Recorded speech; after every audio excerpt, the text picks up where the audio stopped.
الذین آمنوا لا تدخلوا فی بیوت النبی الا یؤذن لکم، خبردار نبی کے گھروں میں بغیر اجازت کے داخل نہ ہونا۔ اللہ بغیر اجازت کے داخل نہیں ہونے دے رہا، یہ دفن ہو گئے۔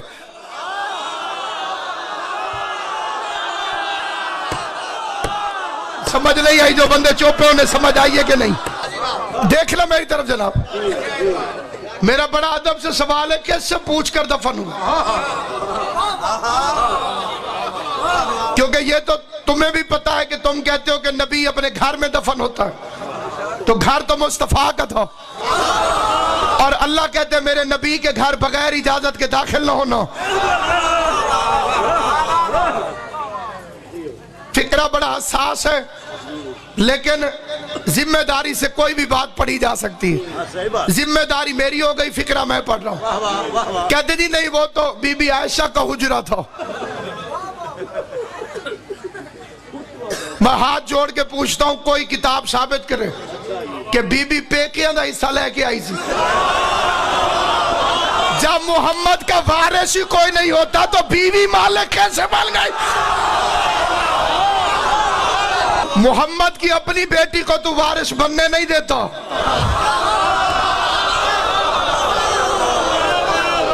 بزرگ کی بیٹی رسول کی جائیداد کی وارث کیسے بن گئی؟ خدا فرماتا ہے میرے نبی کے پاس زیادہ دیر نہ بیٹھا کرو، اسے اذیت ہوتی ہے۔ کھانے پہ بلائے تو اجازت لے کر آؤ، کھانا ختم ہو جائے تو اٹھ کے چلے جاؤ۔ اللہ بیٹھنے نہیں دیتا، بندے لیٹ گئے۔ پتہ چلا حکومت والے جہاں مرضی چاہے دفن کر دیتے ہیں۔ جب علی کی حکومت آئی تو اس نے تیسرے کو دفن نہیں ہونے دیا۔ تم رسول کی بیٹی کا حصہ نہ دو، ہم تمہارا احترام کریں۔ ان الحمدللہ الذی ہدانا لہذا وما كنا لنہتدی لولا ان ہدانا اللہ۔ اللہم صلی علی محمد وعلی آل محمد کما صلیت علی ابراہیم وعلی آل ابراہیم انک حمید مجید۔ دوستو، آج کی یہ ویڈیو جو ہے ہماری، ایک شیعہ عالم ہے ناصر عباس، اس کے ویڈیو کے رپلائی میں جواب میں بنائی گئی ہے۔ آپ اس کی ویڈیو کو آپ دیکھیں گے تو اس نے کچھ باتیں کی ہیں کہ جب اللہ تبارک و تعالیٰ نے نبی کریم علیہ الصلوۃ والسلام کے گھر میں بغیر نبی علیہ الصلوۃ والسلام کی اجازت کے اندر جانے سے منع کیا ہوا ہے، تو ابو بکر اور عمر اس کے گھر میں کس طرح سوئے ہوئے ہیں۔ پھر اللہ تبارک و تعالیٰ نے قرآن مجید میں جب منع کیا ہوا ہے کہ محمد صلی اللہ علیہ وسلم کے پاس اگر کسی دعوت میں آپ لوگ جاتے ہیں ان کے گھر، تو وہاں بیٹھ کر گپ شپ نہ کریں، تو جب بیٹھنے سے منع ہے تو وہاں پر دو بندے رسول اللہ صلی اللہ علیہ وسلم کے مکان میں سوئے ہوئے ہیں، یہ کس طرح جائز ہوا؟ تو یہ قرآن مجید کی آیات ہیں۔ ناصر عباس صاحب نے جو آیتیں پڑھی ہیں سورۃ احزاب کی، اللہ تعالیٰ فرماتا ہے یا ایھا الذین آمنوا، اے ایمان والو، لا تدخلوا بیوت النبی، رسول اللہ صلی اللہ علیہ وسلم کے گھروں میں داخل آپ نہ ہوں، الا ان یؤذن لکم، جب تک تمہیں اجازت نہ دی جائے۔ اور دوسرا یہ کہ الا طعام غیر ناظرین اناہ ولکن اذا دعیتم فادخلوا فاذا طعمتم فانتشروا، یہ قرآن مجید کی آیت ہے سورۃ احزاب کی، اور یہ آیت نمبر ہے 53 آیت ہے سورۃ احزاب کی۔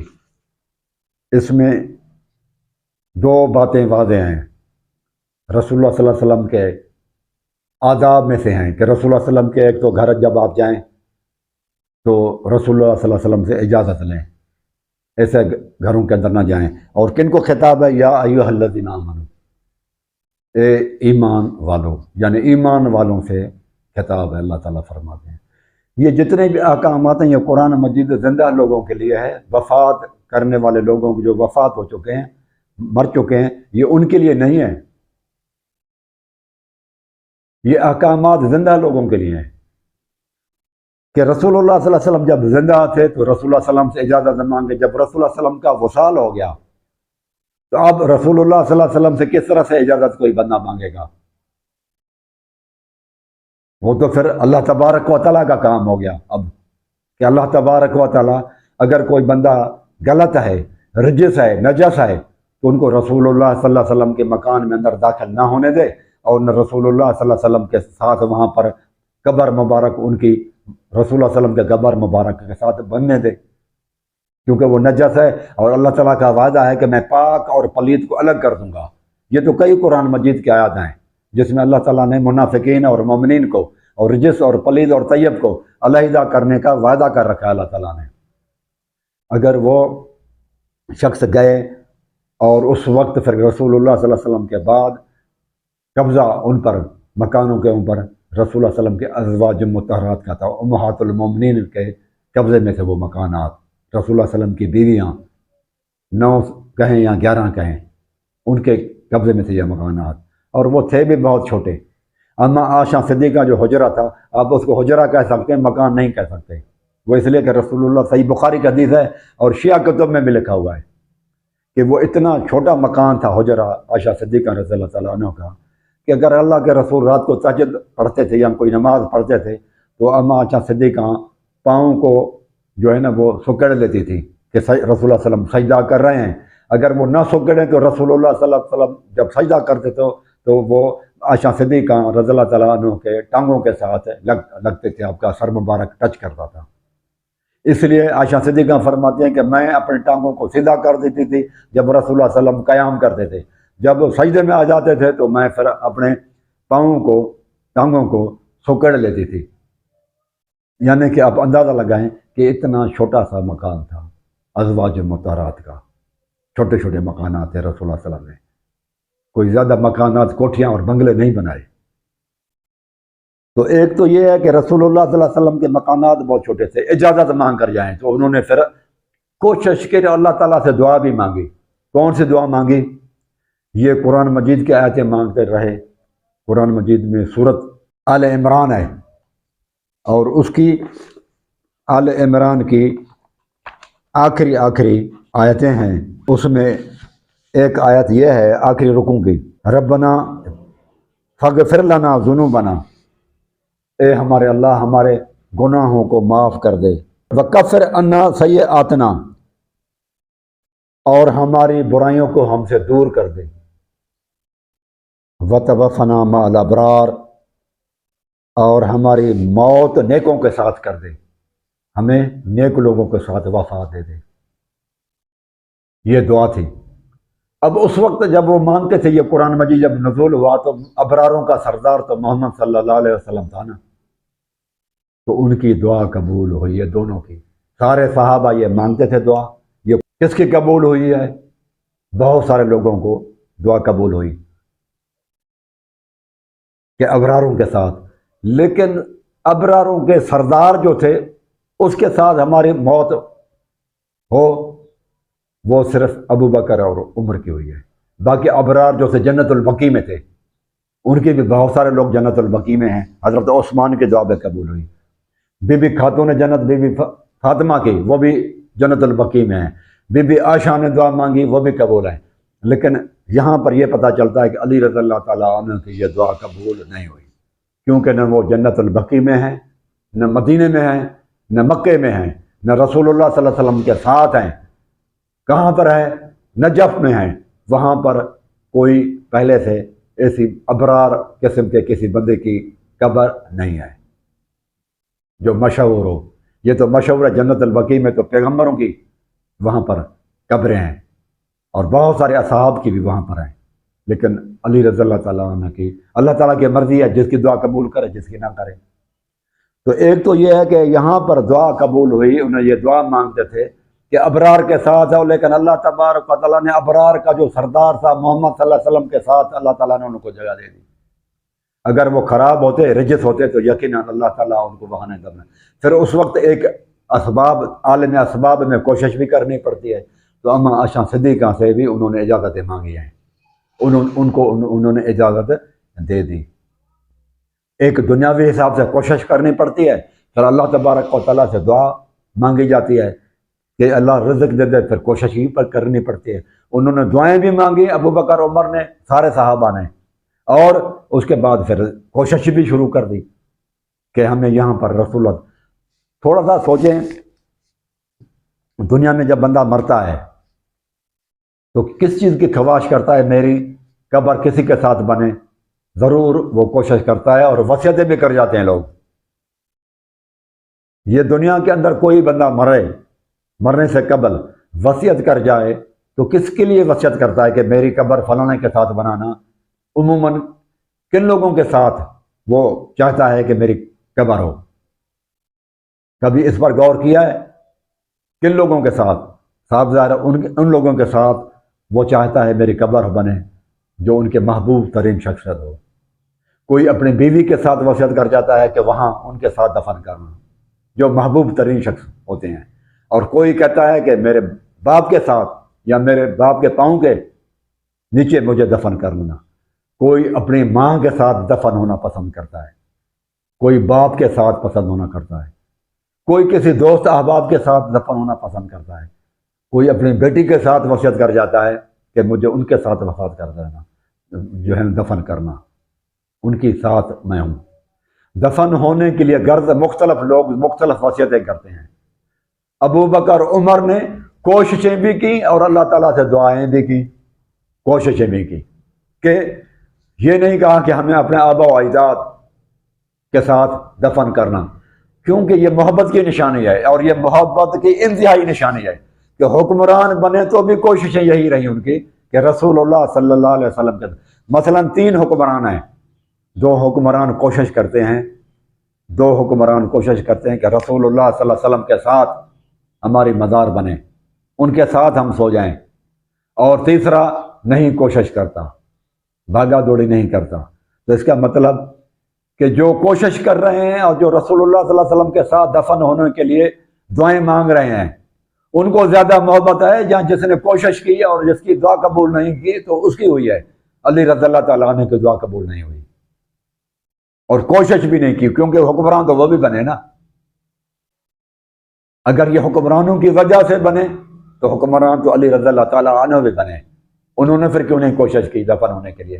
ان کو نکال دیتا اور خود دفن ہو جاتا، یا تیسرا خود آپ دفن ہو جاتے، اور بھی تو تھوڑی بہت جگہ پڑی ہے نا، تو کیوں نہیں کوشش کی؟ اس کا مطلب یہ ہے کہ مقابلتاً ابو بکر اور عمر کے مقابلے میں حضرت علی کی محبت، علی رضی اللہ تعالیٰ عنہ کی محبت رسول اللہ صلی اللہ علیہ وسلم سے کم تر تھی، کیونکہ وہ بادشاہ بنے تو ٹھیک ہے، اللہ تعالیٰ نے آسانیاں پیدا کی نا۔ اللہ تعالیٰ جب کسی بندے سے کسی ضرورت کو، خواہش کو پورا کرتا ہے تو حالات اس طرح بنا دیتا ہے، اور جب اللہ تعالیٰ کسی بندے کی خواہش کو پورا نہیں کرتا تو حالات الٹ کر دیتا ہے۔ میں آپ لوگوں کو بتاتا ہوں کہ میری خواہش تھی جب میں نے انجینئرنگ کی کہ وہاں پر لیکچر بن جاؤں، اور میں نے بڑے زور لگائے۔ اس وقت ضیاء الحق کا دور تھا، حکومت تھی، 83 کی بات ہے کہ میں نے ضیاء الحق کے وہاں پر جو تھے سیکریٹری کرنل اکرم خان، ان سے لیٹر لیا کہ وائس چانسلر جو قریشی صاحب ہیں وہ مجھے وہاں پر لیکچر بنائیں۔ بڑی کوششیں کی، کیونکہ میرے ساتھ زیادتی ہوئی کہ مجھ سے جن کے کم نمبر تھے ان کو اپائنٹمنٹ کیا گیا، مجھے نہیں کیا گیا تھا۔ وائس چانسلر جو تھے نا، وہ مولوی ٹائپ کے بندوں کے، جو اسلامک مائنڈڈ لوگ تھے، ان کے خلاف تھا، اس لیے میں پھر اسلام آباد چلا گیا۔ پھر راجہ ظفر اللہ کو جو صدر نون لیگ ہے، وہ اس وقت انفارمیشن منسٹر تھا۔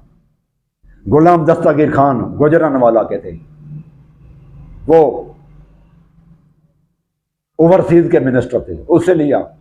پھر راجہ سکندر زمان خان کھانا پور کے پنڈی سے آ گئے، اس وقت وہ وابڈا کے منسٹر تھے، ان سے لیٹر لیے۔ یوسف طلال علی سیکریٹری تعلیم کا تھا، ضیاء الحق کا اسپیشل، باہر ممالک کا رہنے والا تھا، اس کا لیٹر تھا میرے پاس۔ اور انڈسٹریل منسٹر تھا اس وقت الہی بخش سمر صاحب، جیکم آباد کے رہنے والے ہیں، سندھ کے رہنے والے ہیں، ان سے لیٹر لیے۔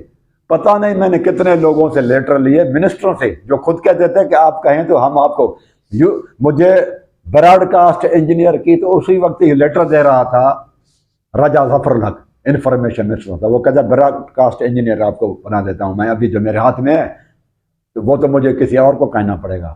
لیکن 6-7 منسٹروں کی کرنے کے باوجود بھی میرا کام نہیں بنا، میرا کام نہیں بنا، لیکن وابڈا کے اندر فٹافٹ میرا کام ہو گیا۔ اور وہ ارشد بخاری صاحب چیف انجینئر تھے، حیدرآباد میں ہمارا انٹرویو ہوا، وہ کہتا ہے کہاں جانے کا خیال ہے؟ میں نے بولا گڈو تھرمل پاور اسٹیشن مجھے دے دیں، تو کہتا ہے ٹھیک ہے انشاءاللہ آپ کو ادھر مل جائے گی بات، اور وہ آرڈر ہو گیا۔ دیکھا اللہ تعالیٰ جب نہیں چاہتا آپ کو اپنا کتنا زور لگائیں، آپ کے ساتھ منسٹر ہوں، آپ کے ساتھ حکمران ہوں، لیکن کام نہیں کرتا۔ کیا نواز شریف کی خواہشیں پائے تکمیل کو پہنچی؟ وزیر اعظم تھا، خواہشیں ادھوری رہ جاتی ہیں۔ کیا پرویز مشرف نے سوچا تھا کہ میرے ساتھ یہ حالت ہوگی؟ وہ کیا صدر نہیں تھا؟ وزیر اعظم بھٹو نہیں تھا؟ کیا وہ سوچتا تھا کہ اس طرح سے مجھے پھانسی پہ لٹکایا جائے گا؟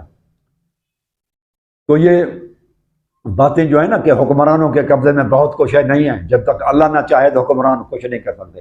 ابو بکر کچھ نہیں کر سکتا تھا اگر اللہ نہ چاہتا، عمر کچھ نہیں کر سکتا تھا۔ یہ حکمرانوں کی کاوشیں، کوششیں، خواہشیں ادھوری رہ جاتی ہیں جب اللہ تعالیٰ نہ چاہے تو یہ دعائیں تھی ان کی، اور محبت رسول تھی جو ان کو اللہ تعالیٰ کیا کہتا ہے قرآن مجید میں، اللہ کے بندو ثم لا یجاورونک فیہا الا قلیلا، محمد صلی اللہ علیہ وسلم آپ کے ساتھ مدینے میں جو ہے نا منافق لوگ زیادہ عرصہ نہیں ٹھہر سکیں گے۔ ثم لا یجاورونک فیہا الا قلیلا، آیت نمبر 60 سورۃ احزاب، ثم لا یجاورونک فیہا الا قلیلا، محمد صلی اللہ علیہ وسلم آپ کے ساتھ منافق زیادہ عرصہ نہیں ٹھہر سکتے۔ یہ کیسے یہ منافق ہو سکتا ہے؟ جو بندہ دعائیں مانگے رسول کے ساتھ، کٹھی موت ہو، قبر ان کے ساتھ بنے، جو دعائیں مانگے وہ منافق ہو سکتا ہے؟ اللہ تعالیٰ فرماتا ہے منافق تو آپ سے بھاگے گا۔ دنیا میں کوئی بھی کسی سے منافقت کرتا ہے وہ زیادہ عرصہ نہیں چل سکے گا، اس لیے کہ دل تو اس کے ساتھ آئی نہیں۔ یہ منافق ہوتے جب ہم کہتے کہ انہوں نے اپنے آبا و اجداد کو پسند کیا کہ ان کے ساتھ ہماری قبریں بنیں، رسول کے ساتھ نہیں۔ ہاں لیکن یہ ہے، میں کہتا ہوں ابو بکر کے مقابلے میں علی رضی اللہ تعالیٰ عنہ کی محبت کم نظر آتی ہے۔ انہوں نے ان کی دعا اللہ نے قبول نہیں فرمائے اور نجف کی طرف چلے گئے رسول اللہ صلی اللہ علیہ وسلم کے ساتھ قبر میں۔ جب حکمران بھی بنتے کیوں نہیں بنائی؟ اگر حکمران بننے کی وجہ سے، وہ کہتا ہے، واقعہ بیان کرتا ہے علامہ ناصر عباس صاحب کہ وہ تو اس لیے قبر ان کی بنی بغیر اجازت کے نہیں، اجازت رسول کے بعد، رسول اللہ صلی اللہ علیہ وسلم کے فوتگی کے بعد کس طرح سے رسول اللہ صلی اللہ علیہ وسلم سے اجازت لیں؟ پھر قبضہ تھا عائشہ صدیقہ سے، انہوں نے اجازت مانگی اور اللہ تعالیٰ نے آسانیاں پیدا کر دیں، حالات اس طرح سے پیدا کر دیے کہ ان کے لیے آسانیاں ہوتی چلیں، کوئی رکاوٹ نہ بنے، لہذا وہ وہاں پر دفن ہوئے۔ جو جس کے قبضے میں تھا ان سے انہوں نے اجازت مانگی ہے، اور وہ قرآن مجید کی سورۃ نور کی آیت ہے، یا ایھا الذین آمنوا لا تدخلوا بیوتا غیر بیوتکم حتی تستأنسوا وتسلموا علی اہلہا، اے ایمان والو دوسروں کے مکانات میں داخل نہ ہو جایا کرو جب تک اجازت نہ مانگو۔ تو عائشہ صدیقہ کے گھر میں وہ خود نہیں داخل ہوئے، اجازت سے داخل ہوئے ہیں رسول اللہ صلی اللہ علیہ وسلم کے بعد۔ تو اس پر انہوں نے پورا عمل کیا، قرآن مجید کی نافرمانی نہیں کی ہے۔ اور وہ پھر انہوں نے کہا کہ ابو بکر تو دفن ہوئے، لیکن ابو بکر کے پاس جب فاطمہ تو زہرا گئی تو انہوں نے کہا کہ ہم نبیوں کا کوئی وارث نہیں ہوتا، ملکت جو ہم چھوڑ جائیں وہ تو قومی خزانے میں چلی جاتی ہیں۔ تو عائشہ صدیقہ کو انہوں نے پھر کیوں منع؟ تو یہ رسول اللہ صلی اللہ علیہ وسلم نے اپنی زندگی میں ہی اپنے مکانات کچھ تھے جو اپنی بیویوں کے حوالے کر دیے تھے، سپرد کر گئے تھے۔ وراثت تو ہوتی ہے بعد کی جو چیزیں نہ دی گئی ہوں ان کا وارث ہوتا ہے، اور وہ وراثت ہوتی ہے مرنے کے بعد۔ یہ اپنی زندگی میں رسول اللہ صلی اللہ علیہ وسلم دے کر گئے تھے۔ سوچیں وراثت کس مال کی ہوتی ہے؟ جو اس کے قبضے میں ہو، اور وہ بھی وفات کرنے کے بعد۔ اور یہ تو رسول اللہ صلی اللہ علیہ وسلم نے ان کو اپنی زندگی میں بیویوں کو دے دیا تھا قبضے میں۔ یہ سارے مکانات رسول اللہ صلی اللہ علیہ وسلم کے ان کی بیویوں کو دے کر گئے تھے۔ مثلا میں آپ کو سمجھاتا ہوں، ایک آدمی کے 7 بیٹے ہیں اور ایک بیٹی ہے، اپنی زندگی میں 7 بیٹوں کو مکانات بنا کر دے دیتے ہیں، اور بیٹی کا نکاح ہو جاتا ہے کسی اور شخص کے ساتھ، 7 بیٹوں کو مکانات بنا دیے، بیٹی کو بھی حق مہر کے طور پر یا جو کوئی شادی کے موقع پر ہوتا ہے وہ دے دیا اس نے۔ اب وہ بیٹی جو 7 بیٹوں کو مکانات ہیں اور وہ ہیں بھی چھوٹے چھوٹے، زیادہ نہیں بڑے، ان کے لیے اس کے مرنے کے بعد ایک مکان میں وہ خود رہتا ہے 8ویں میں۔ 7 بیٹے ہیں، 8ویں میں باپ علیحدہ رہتا ہے، علیحدہ رہتا ہے، یا پھر 8ویں میں وہ علیحدہ نہیں رہتا، 7ویں مکانات میں 7 دن جو ہے نا وہ درمیان میں ہر بیوی کے پاس اپنے اپنے دن مقرر کیے ہیں، وہاں آتا جاتا ہے بیویوں کو دیے ہوئے۔ اب مجھے بتاؤ کہ وہ ایک بیٹی آ جائے اور کہے کہ مجھے ورثہ دو، تو ورثہ اس کا ملے گا جو اس کے باپ نے چھوڑا ہو، جو دے چکا ہو کسی اور کے قبضے میں، وہ ان کو نہیں ملے گا۔ آج کل کے لوگ کہتے ہیں کہ ملنا چاہیے، لیکن اس وقت کیا بی بی فاطمہ الزہرا نے کوئی جلسہ جلوس نکالا، کوئی اپنے دعویٰ دائر کی کہ عائشہ صدیقہ، بی بی حفصہ اور ان کے جو مکانات ہیں ان میں سے مجھے حصہ ملے؟ بی بی خاتون جنت تو سمجھتی تھی، بی بی فاطمہ الزہرا تو سمجھتی تھی یہاں پر میرا حق نہیں بنتا، اس لیے اس نے اپنا دعویٰ دائر نہیں کیا۔ تو آج دوسرے لوگوں کو کیا پڑی ہے کہ وہ دعویٰ دائر کر رہے ہیں کہ خاتون جنت کا حصہ تھا، تو خاتون جنت تو خاموش ہے۔ اس کا مطلب خاموشی کیا ہے کہ رضامندی ہے نا۔ علی رضی اللہ تعالیٰ انہوں نے بھی نہیں کہا، پھر اس کے بعد امام حسن حسین نے بھی کوئی دعویٰ نہیں کیا۔ یار اس وقت کے لوگوں میں سے کوئی نہیں، بی بی فاطمہ الزہرا کے خاندان سے کوئی نہیں اٹھا، اور آج لوگ اٹھ رہے ہیں، تو ہم کس کو؟ اس وقت کے لوگوں کو پتہ نہیں تھا کہ ہمارا حصہ ہے ہمیں دے دیا جائے، تو کیا آج کل کے لوگوں کو زیادہ پتہ پڑا ہے؟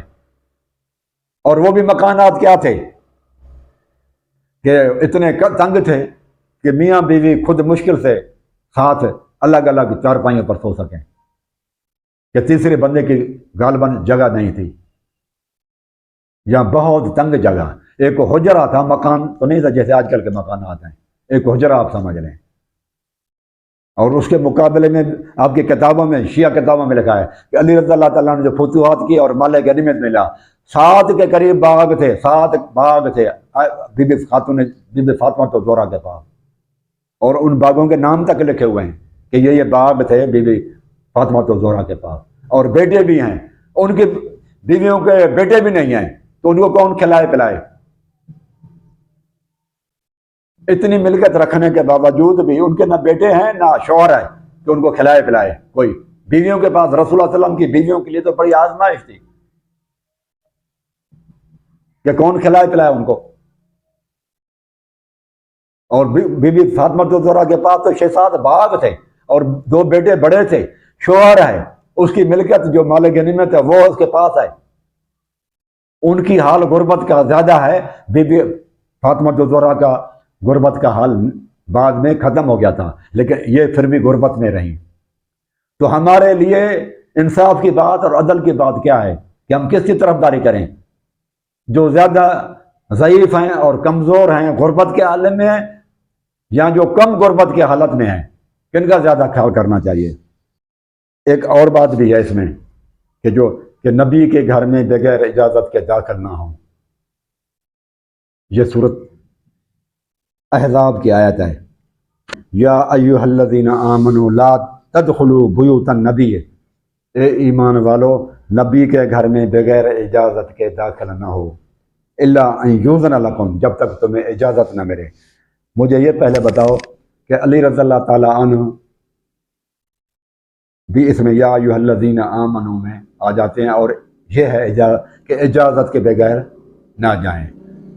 اب سوال یہ کہ اپنے گھر، اس آیت سے تو یہ پتہ چلتا ہے کہ حضرت علی بھی اہل بیت رسول نہیں تھے۔ اس آیت سے پتہ چلتا ہے کہ حضرت علی اہل بیت رسول نہیں تھے، کیونکہ وہ بھی جب جاتے تھے رسول اللہ صلی اللہ علیہ وسلم کے مکان میں تو اجازت لے کر جاتے تھے۔ غیر کے مکان میں داخل ہوں گے تو اجازت لینی پڑے گی، لیکن اپنے مکان میں داخل ہو جاؤ تو کوئی اجازت کی ضرورت نہیں ہوتی۔ تو سوال یہ ہے کہ علی رضی اللہ تعالیٰ عنہ رسول اللہ صلی اللہ علیہ وسلم کے اگر اہل بیت تھے تو پھر وہ اجازت مانگ کر کیوں جاتے تھے؟ پھر تو بغیر اجازت کے جاتے نا، اگر اہل بیت نبوی تھی، نبی کے اہل بیت سے تھے تو۔ لیکن یہ تو آیت بتا رہی ہے کہ جتنے بھی مومن ہیں سب کے لیے، کسی کو خاص نہیں کیا، سارے یا ایھا الذین آمنوا میں ہیں سوائے نبی کے، کہ جب بھی جاؤ تو اجازت لے کر جاؤ۔ اس کا مطلب حضرت علی بھی اجازت لے کر جاتے تھے۔ تو جب اجازت لے کر جاتے ہیں تو اپنے گھر میں تو بغیر اجازت کے بندہ جاتا ہے، نبی کے گھر میں جاؤ تو اجازت لے کر جاؤ، تو اس کا مطلب کہ نبی کا گھر علی کا گھر نہیں ہے، الگ الگ گھر ہیں، مکان ہیں۔ لہذا معلوم ہوا کہ علی رضی اللہ تعالیٰ عنہ اہل بیت نبوی نہ بنے۔ اب جو حدیث میں آیا ہے، قرآن مجید کی فضیلت حدیث سے زیادہ ہے۔ قرآن مجید ایک بات کرے اور حدیث دوسری بات کرے تو کس کو مانو گے؟ قرآن کی بات کو مانیں گے، حدیث کو چھوڑ دیں گے۔ لیکن چلو حدیث کو بھی لے لیتے ہیں، ہم دونوں کو لے لیتے ہیں۔ معلوم ہوا کہ وہ محبت کی وجہ سے، جیسے سسرالی لوگوں کا بندہ کہتا ہے نا کہ سسرال وغیرہ، یا اپنے بھائی کا گھر ہو تو کہتا ہے یہ اپنا گھر ہوتا ہے، اپنا گھر ہوتا ہے نا، یہ محاورتاً ہم کہتے ہیں، محاورتاً۔ وہ اہل بیت پنجتن اہل بیت بنے محاورتاً، اپنائیت کے حساب سے، محبت کی وجہ سے، رشتہ داری کی وجہ سے۔ جیسے کوئی بندہ کوئی سے نیا آیا ہو اپنے گاؤں میں تو وہ پوچھے یہ مکانات کس کے ہیں، وہ ایک بندہ کہے یہ میرا مکان ہے، پھر ان سے پوچھا جائے باقی یہ، تو وہ کہے گا یہ بھی اپنے ہی مکان ہے، میرے ماموں کا مکان ہے، میرے سسر کا مکان ہے، چچا کا مکان ہے، چچا زاد بھائیوں کے مکانات کو سب کو وہ اپنا ہی مکان سمجھیں، لیکن محاورتاً، محبت کی وجہ سے، قربت کی وجہ سے ہوتا ہے۔ تو یہ رسول اللہ صلی اللہ علیہ وسلم، ایکچولی تو رسول اللہ صلی اللہ علیہ وسلم کی بیویاں جو ہے نا وہ اہل بیت بنتی ہیں، علی رضی اللہ تعالیٰ عنہ محاورتاً ہیں اہل بیت، اور امام حسن حسین۔ تو یہ بھی اس حدیث سے ثابت ہوا، کیونکہ اجازت لے کر جاتے تھے۔ تو دوسرا یہ ہے کہ ابو بکر کیوں رسول اللہ صلی اللہ علیہ وسلم کے حکومت کے زور پر داخل ہوئے، تو یہی بات بھی غلط ہے۔ اور عائشہ صدیقہ کی وراثت کا بھی میں نے جواب دے دیا، اور نبی کے گھر اجازت کے بغیر نہ لا جاؤ، یہ تین اس نے باتیں کی تھیں، تو تینوں کا میں نے الحمدللہ جواب دیا ہے۔ یہ بھی معلوم ہوا کہ تین حکمران تھے، 2 دن رات کوشش بھی کرتے رہے، اللہ تعالیٰ سے دعائیں بھی کی انہوں نے، تو اللہ تعالیٰ نے قبول کی۔ علی رضی اللہ تعالیٰ نے حکومت کے زور پر، اگر حکومت کے زور پر کی تو علی رضی اللہ تعالیٰ نے کوشش کیوں نہیں کی، اگر محبت رسول تھی؟ رسول اللہ، یہ عجیب معاملہ ہے، جنہوں نے کوشش کی کہ رسول اللہ صلی اللہ علیہ وسلم کے ساتھ ہماری قبر مبارک بنے، تو وہ تو کہتے ہیں منافق تھے، اور جس کو انتہائی محبت تھی انہوں نے کوئی کوشش ہی بھی نہیں کی، بلکہ وہ ڈر گیا۔ یہ اللہ تعالیٰ حالات ایسے پر پیدا کر دیتا ہے، یہ اللہ کے ہاتھ میں ہے حالات کا پیدا کرنا، کہ ان کے لیے حالات آسان بنا دیے۔ علی رضی اللہ تعالیٰ عنہ کا جب دور آیا تو حالات مشکل ترین ہو گئے، علی رضی اللہ عنہ نے کوشش بھی نہیں کی۔ یار عجیب معاملہ ہے کہ جو کہتا ہے فلانے کے ساتھ میری قبر بنا لینا، تو لوگ کہتے ہیں یہ تو منافق تھے، استغفر اللہ معاذ اللہ، اور جو کوشش ہی نہیں کر کہتے ہیں یہ سب سے زیادہ محبت ان کی ہے۔ یہ عجیب معاملہ ہے، یہ تو معاملہ ہی بالکل الٹ ہے۔ اور یہ آیات جو قرآن مجید کی ہے کہ ثم لا یجاورونک فیہا الا قلیلا، اس نے آیات نے تو پورا بتا دیا کہ محبت رسول، یعنی کہ ابو بکر عمر اگر منافق ہوتے تو رسول اللہ صلی اللہ علیہ وسلم کے ساتھ اتنا زیادہ عرصہ نہیں رہتے، بھاگ جاتے۔ دنیا میں میرا منافق میرے ساتھ زیادہ عرصہ نہیں چلے گا، آپ لوگوں کا منافق جو ہے نا دوست، وہ آپ کے ساتھ زیادہ عرصہ نہیں چلے گا، بھاگ جائے گا۔ یہ تو دنیا کے اندر بالکل ٹرتھ ہے، حقیقت ہے، فیکٹ ہے۔ ہر بندے کا منافق اس کے ساتھ زیادہ عرصہ نہیں چل سکتا۔ تو محمد صلی اللہ علیہ وسلم کے ساتھ منافق ہاں زیادہ عرصہ تو وہ چڑھتا ہے شروع سے آخر تک، اور دعائیں بھی وہ مانگتا ہے جو انتہائی محبوب رکھتا ہو، جو انتہائی محبت کرتا ہو۔ اور یہ میں سمجھتا ہوں ابو بکر عمر کی محبت کی اعلیٰ ترین مثال ہے کہ وہ رسول اللہ صلی اللہ علیہ وسلم کے ساتھ ہیں۔ پھر ایک اور بھی سوال ہے، کیا حکمران جنت میں جا سکتا ہے زبردستی زور کے اوپر؟ نہیں جا سکتا، جنت میں نہیں جا سکتا۔ یہ رسول اللہ صلی اللہ علیہ وسلم نے فرمایا، بخاری کی حدیث ہے، اور شیعوں کی کتابوں میں بھی یہ لکھا ہوا ہے کہ ما بین بیتی و منبری روضۃ من ریاض الجنہ، میرے مکان جہاں پر میں دفن ہوں اور میرا منبر جو مسجد نبوی میں ہے، منبر کے درمیان اور میرے گھر کے درمیانی علاقہ یہ سارا کا سارا جنت کے باغوں میں سے باغ ہے۔ تو یاد رکھو ناصر عباس صاحب، یہ ہو ہی نہیں سکتا کہ کوئی اپنے بادشاہت کے حکمرانی کے زور پر، ڈنڈے کے زور پر جنت میں داخل ہو جائے۔ یہ رسول اللہ صلی اللہ علیہ وسلم کے مکان میں داخل نہیں ہیں، بلکہ اللہ تعالیٰ نے جنت دے دی، ان کو جنت میں داخلہ کر دیا دنیا کے حساب سے ہی۔ نجف کے لیے رسول اللہ نے نہیں فرمایا کہ وہ جنت کا ٹکڑا ہے، لیکن فرمایا میں اور میرے مکان اور ممبر کے درمیانی علاقہ جنت کا ٹکڑا، لہذا ابو بکر عمر تو دنیا کے اندر ہی جنت میں ہے الحمدللہ۔ یہ بہت بڑی شان ملی ہے، یہ اللہ تعالیٰ نے دی ہے ان کو۔ یہ رسول اللہ صلی اللہ علیہ وسلم کا فرمان ہے کہ میرے مکان اور میرے ممبر کے درمیانی علاقہ جنت کے باغوں میں سے ایک باغ ہے، اور یہ کیسے ہو سکتا ہے کہ منافق اللہ تعالیٰ ان کو جنت میں ڈال دے؟ ایسا ہوتا وہ منافق اور غلط ہوتے اور اہل بیت کے دشمن ہوتے تو یہ سارے کے سارے ابو بکر عمر سوال ہی پیدا نہیں ہوتا کہ رسول اللہ صلی اللہ علیہ وسلم کے ساتھ دفن ہوتے۔ اللہ تعالیٰ نکال دیتا، اللہ تعالیٰ پلیتوں کو رسول اللہ صلی اللہ علیہ وسلم سے پاک سے علیحدہ کر دیتا، کیونکہ وہ بھی پاک تھے اس لیے ملا دیا اللہ نے۔ دنیا میں بھی الگ نہیں ہوئے تو یار مزار بھی بنایا، یار گار بھی بنایا دنیا کے اندر بھی۔ اقول قولی ھذا استغفر اللہ۔